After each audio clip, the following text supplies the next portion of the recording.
RUTH. RUTH 1. In the days when the judges ruled, there was a famine in the land, and a man of Bethlehem in Judah went to sojourn in the country of Moab, he and his wife and his 2 sons. The name of the man was Elimelech, and the name of his wife Naomi, and the names of his 2 sons were Mahlon and Chilion. They were Ephrathites from Bethlehem in Judah.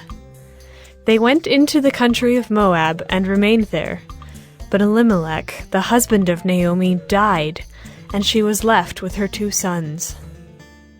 These took Moabite wives. The name of the one was Orpah, and the name of the other Ruth. They lived there about 10 years, and both Mahlon and Chilion died, so that the woman was left without her 2 sons and her husband. Then she arose with her daughters-in-law to return from the country of Moab, for she had heard in the fields of Moab that the Lord had visited his people and given them food.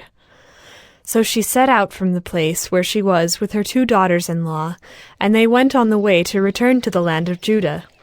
But Naomi said to her 2 daughters-in-law, "Go, return each of you to her mother's house. May the Lord deal kindly with you as you have dealt with the dead and with me. The Lord grant that you may find rest, each of you, in the house of her husband." Then she kissed them, and they lifted up their voices and wept, and they said to her, "No, we will return with you to your people." But Naomi said, "Turn back, my daughters. Why will you go with me? Have I yet sons in my womb that they may become your husbands? Turn back, my daughters. Go your way, for I am too old to have a husband. If I should say I have hope, even if I should have a husband this night and should bear sons, would you therefore wait till they were grown? Would you therefore refrain from marrying? No, my daughters, for it is exceedingly bitter to me for your sake that the hand of the Lord has gone out against me." Then they lifted up their voices and wept again. And Orpah kissed her mother-in-law, but Ruth clung to her. And she said, "See, your sister-in-law has gone back to her people and to her gods. Return after your sister-in-law." But Ruth said, "Do not urge me to leave you, or to return from following you. For where you go, I will go, and where you lodge, I will lodge. Your people shall be my people, and your God, my God. Where you die, I will die, and there will I be buried. May the Lord do so to me, and more also, if anything but death parts me from you." And when Naomi saw that she was determined to go with her, she said no more. So the 2 of them went on until they came to Bethlehem.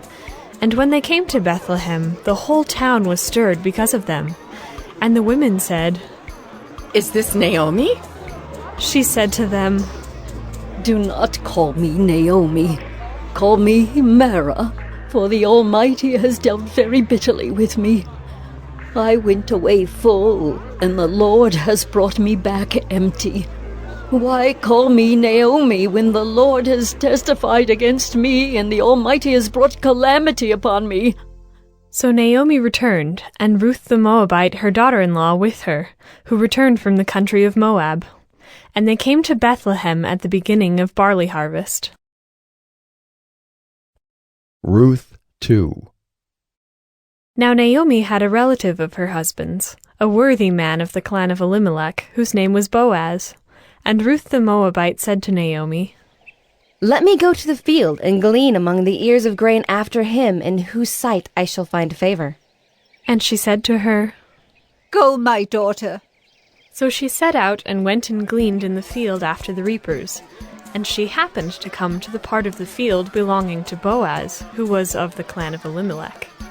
And behold, Boaz came from Bethlehem, and he said to the reapers, "The Lord be with you." And they answered, "The Lord bless you." Then Boaz said to his young man who was in charge of the reapers, Whose young woman is this? And the servant who was in charge of the reapers answered, She is the young Moabite woman who came back with Naomi from the country of Moab. She said, Please let me glean and gather among the sheaves after the reapers. So she came, and she has continued from early morning until now, except for a short rest. Then Boaz said to Ruth, Now listen, my daughter. Do not go to glean in another field or leave this one, but keep close to my young women. Let your eyes be on the field that they are reaping, and go after them. Have I not charged the young men not to touch you? And when you are thirsty, go to the vessels, and drink what the young men have drawn.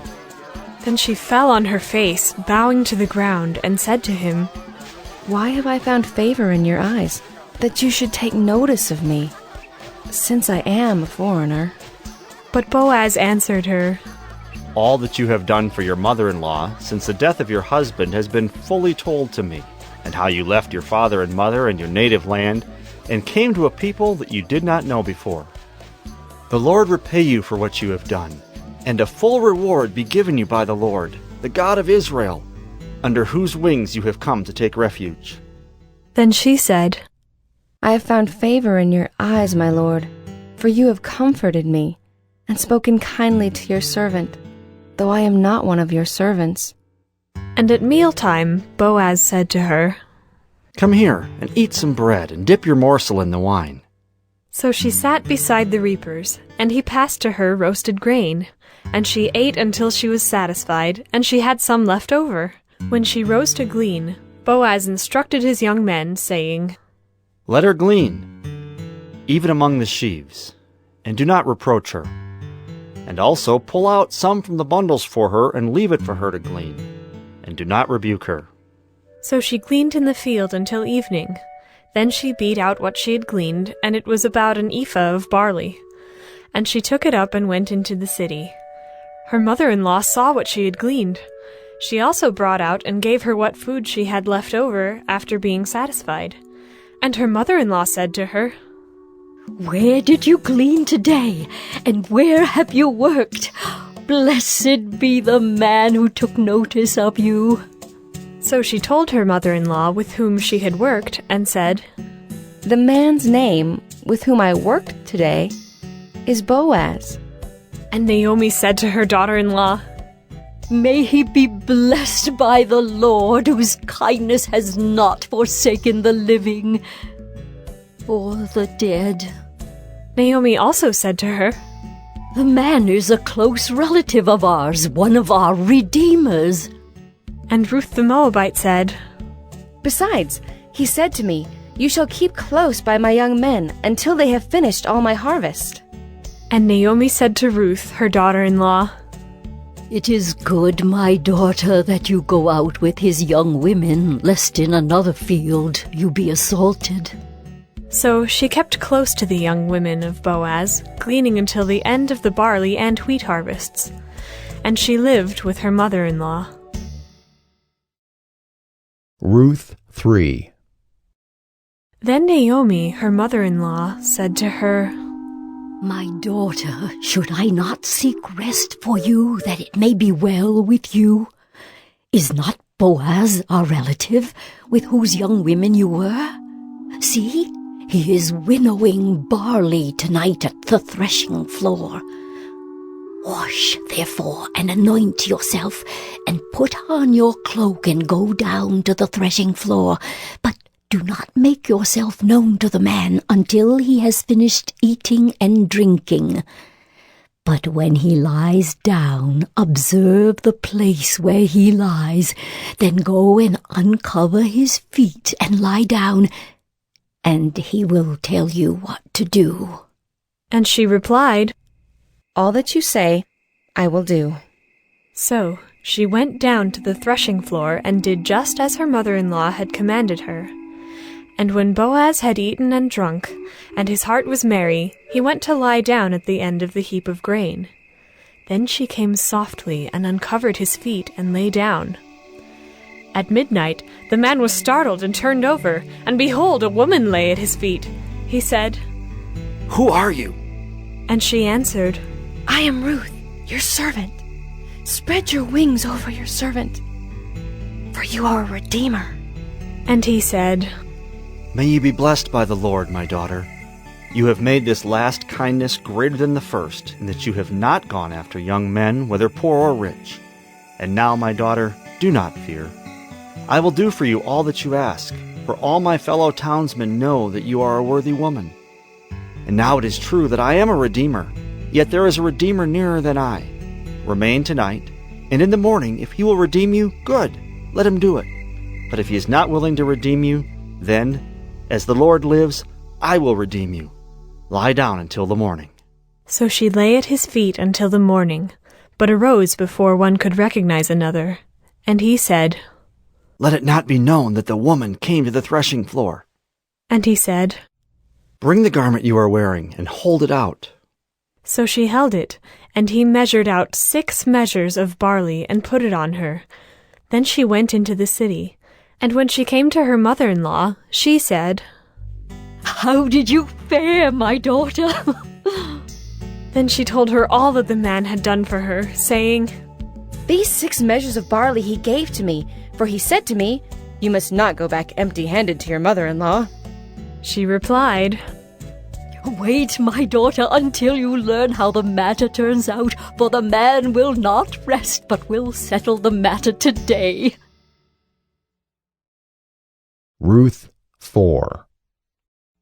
Now Boaz had gone up to the gate and sat down there. And behold, the Redeemer, of whom Boaz had spoken, came by. So Boaz said, Turn aside, friend. Sit down here. And he turned aside and sat down. And he took 10 men of the elders of the city and said, Sit down here.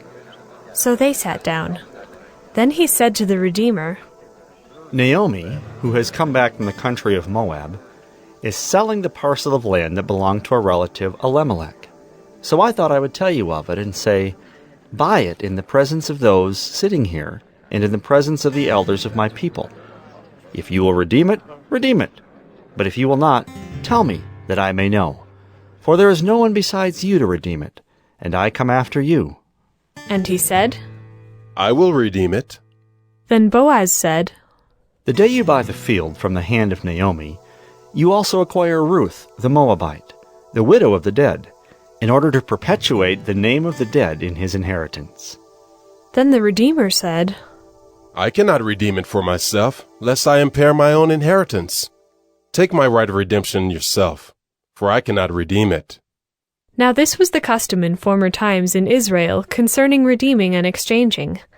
To confirm a transaction, the one drew off his sandal and gave it to the other, and this was the manner of attesting in Israel. So when the Redeemer said to Boaz, Buy it for yourself, he drew off his sandal.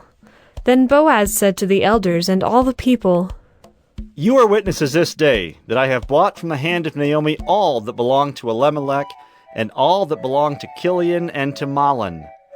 Also Ruth the Moabite, the widow of Mahlon, I have bought to be my wife, to perpetuate the name of the dead in his inheritance, that the name of the dead may not be cut off from among his brothers and from the gate of his native place.